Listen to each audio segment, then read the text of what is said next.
Hello my lovely people, আসসালামু আলাইকুম। কেমন আছো তোমরা সবাই? আশা করছি তোমরা সবাই অনেক বেশি ভালো আছো। আমিও আলহামদুলিল্লাহ তোমাদের দোয়ায় এখন অনেক বেশি ভালো আছি। তো আমি আজকে দীর্ঘ অনেক দিন পরে একটা ভিডিও নিয়ে আসলাম।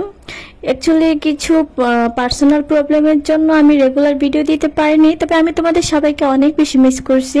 মাঝখানে দিয়ে আমি আবার আসতে চাইছিলাম, বাট আসা আর হয়নি। যাই হোক, সব সমস্যা শেষে এখন আমি আবার তোমাদের মাঝে ফিরে আসলাম। তোমরা কারা কারা আমাকে মিস করছো একটু কমেন্টস করে জানাইও তো। অনেকদিন পরে ভিডিও স্টার্ট করলাম, তো জানি না কেমন হবে, মানে অভ্যাসটা চলে গেছে। তবে আমি রেগুলার যখন ভিডিও মেক করতাম আমার অনেক ভালো লাগতো, বা একটা চর্চা এসে গিয়েছিল, যার কারণে আমার কাছে জিনিসটা খুব ইজি লাগতো। তো আজকে অনেকদিন পরে যখন আবার ভিডিও করতে বসলাম, কেমন জানি একটু কঠিন কঠিন, মানে হার্ড মনে হচ্ছে। তো যাই হোক, আস্তে আস্তে আবার রেগুলার হচ্ছি, আস্তে আস্তে সব ঠিক হয়ে যাবে। তোমরা সবাই আমার জন্য দোয়া করো। যাই হোক, এখন ফিরে যাই রান্না বান্নায়। তো দেখতে পাচ্ছ যে আমরা করলা ভাজি করে নিচ্ছি, এটা হচ্ছে দুপুরের রান্না।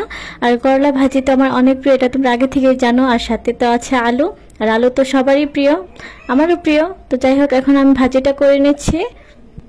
তো অনেকদিন পরে যখন ইউটিউবে আবার আসলাম, এসে যখন দেখলাম যে চ্যানেলের এই অবস্থা, বিশ্বাস করো আমার খুব মন খারাপ হয়ে গিয়েছে। মানে চ্যানেলের রিচ একদমই নাই। যখন আমি প্রথমের দিকে রেগুলার ভিডিও দিতাম, দেখতেছিলাম যে আস্তে আস্তে জিনিসটা রিচ হচ্ছে, বাট এখন একদমই কমে গেছে। আর কমে যাওয়াটাই স্বাভাবিক, একটা না এতদিন যদি একটা জিনিস অফ থাকে তা স্বাভাবিক, এটা কমবেই।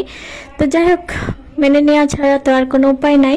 এখন আবার চেষ্টা করে দেখি কি হয়। তবে তোমাদের সাপোর্ট যদি থাকে, ইনশাল্লাহ আমি আবার আগের জায়গায় পৌঁছাতে পারবো। আর তাছাড়া এই ভিডিওগুলো আমি শখবশতই করি, কারণ পরবর্তীতে যখন আমি এই ভিডিওগুলো দেখি, পার্সোনালি একা একা শুয়ে শুয়ে যখন এই ভিডিওগুলো দেখি, আমার ভালো লাগে যে আমি রান্না করছিলাম এটা ওইটা। যাই হোক, তো এখানে দেখতে পাচ্ছ যে পেঁয়াজ কুচি, টমেটো কেটে রেখেছি, এগুলোকে দিয়ে একটু মাছের ঝোল করা হবে। আর করলা ভাজি, আজকে সিম্পল রান্না বান্না, তেমন কিছু রান্না বান্না হয়নি বাসায়। তো এদিকে ভাজিটা প্রায় হয়ে গিয়েছে, এখন কিছু ধনিয়া পাতা দিয়ে দিব। আর ধনিয়া পাতাটা একদম দেশি ছিল, তো যার কারণে স্মেলটা ভীষণ সুন্দর ছিল। তো ভাজি আমরা একটু টান টান করেই খাই, অনেকে আছে একটু ভিজা ভিজাটা পছন্দ করে, তবে আমরা একটু টান টানটাই খাই, এটা আমাদের বাসায় সবাই পছন্দ করে। তো যাই হোক, ভাজিটা হয়ে গিয়েছে। এখন ওই সেম প্যানেই আমি একটু তেল দিয়ে নিয়েছি, এখন মাছগুলোকে ভেজে নেব। ওই যে বললাম না যে মাছের ঝোল করব, তো এখন মাছটাকে রান্না করে নিচ্ছি। তোমাদের কার কার বড় মাছ দিয়ে টমেটোর ঝোলটা ভালো লাগে? আমার কিন্তু ভীষণ ভালো লাগে, আর টমেটো তো আমার ভীষণ প্রিয়। আমার মোটামুটি সব সবজি ভালো লাগে, তবে এর মধ্যে স্পেশাল যে ভালো লাগাটা আছে না, ওটা হচ্ছে টমেটো, ফুলকপি আর সিম, আলু, মানে বেশিরভাগই স্পেশাল, সবই ভালো লাগে আমার। তবে এইগুলো একটু বেশি স্পেশাল। শীতকালটা এই জন্য আমার অনেক প্রিয় যে শীতকালে আমি অনেক সময় কি হয় যে আমি ইচ্ছা করে করে, মানে কোনো কারণ ছাড়াও বাজারে যাই শুধু সবজিগুলো দেখার জন্য, কারণ সবজিগুলো দেখলেও আমার অনেক ভালো লাগে। আমার সেই প্রিয় শীতকাল কামিং সুন, আমার ভীষণ ভালো লাগে শীতকালে শুধু এই সবজির জন্য। তাছাড়া শীতকাল আসার আগে আমি সবসময় প্ল্যান করি যে শীতকাল আসলে কোন সবজিটা দিয়ে কোন আইটেম রান্না করা যায়, এগুলো আমি চিন্তা করি। তোমরা কারা কারা আমার মতো আছো যে শীতকাল অনেক পছন্দ করে স্পেশালি সবজির জন্য?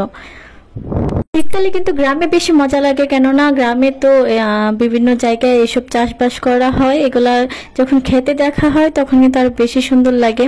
আর স্পেশালি বাড়িতে যখন বাসার ছাদে বা ঘরের টিনের চালে যখন ওই যে শিম গাছ লাগানো হয়, ওই শিমগুলা যে ধরে ধরে থাকে, ওইটা বেশি আমার ভালো লাগে। তো এদিকে কথা বলতে বলতে আমার একদম টমেটোর ঝোলটাও হয়ে গিয়েছে। আমি দেখলাম যে আমি ধনিয়া পাতাটা একটু আগে দিয়েছি, কেননা আমি সবসময় আগেই দিই যেন পাতাটা একটু গলে গলে যায়। অনেকে আছে যে একদম রান্না শেষে দেয়, আমি আবার একদম শেষে দিই না, কিছুটা আগে দিই। তো যাই হোক, এখন সবাই গোসল টোসল করে দুপুরে খাবার খেয়ে নিচ্ছে। আর ভাজিটা এত মজা হয়েছিল। তো আজকে অনেকদিন পরে ভিডিও করতেছি, তো যার কারণে কেমন যেন একটু আনইজি লাগতেছে। অবশ্য ঠিক হয়ে যাবে, এটা সবার ক্ষেত্রে হয় আমি জানি। তো যাই হোক, এখন আমি ভাজিটা দিয়ে খেয়ে মাছটা দিয়ে খেয়ে নিচ্ছি। মাছটাও কিন্তু ভীষণ মজা হয়েছিল। তো দুপুরে খাওয়া দাওয়া শেষে এখন আমি আমার প্রিয় মিষ্টিটা খেয়ে নিচ্ছি। তো আমাদের বাসায় মেহমান আসছিল, তো ওরা আসার সময় এই মিষ্টিগুলো নিয়ে এসেছিল। তো মিষ্টিটা কিন্তু খুবই মজা ছিল। এটা আমাদের শহরে বিখ্যাত একটা বেকারির মিষ্টি, এই যে দেখতে পাচ্ছ যে হ্যালো বেকারি। তোমরা যারা যারা আমার শহরে আছো তারা অবশ্যই চিনতে পারবা। যাই হোক, তোমরা সবাই ভালো থেকো, দেখা হবে আগামী ভিডিওতে। আল্লাহ হাফেজ। তোমরা সবার জন্য অনেক অনেক ভালোবাসা।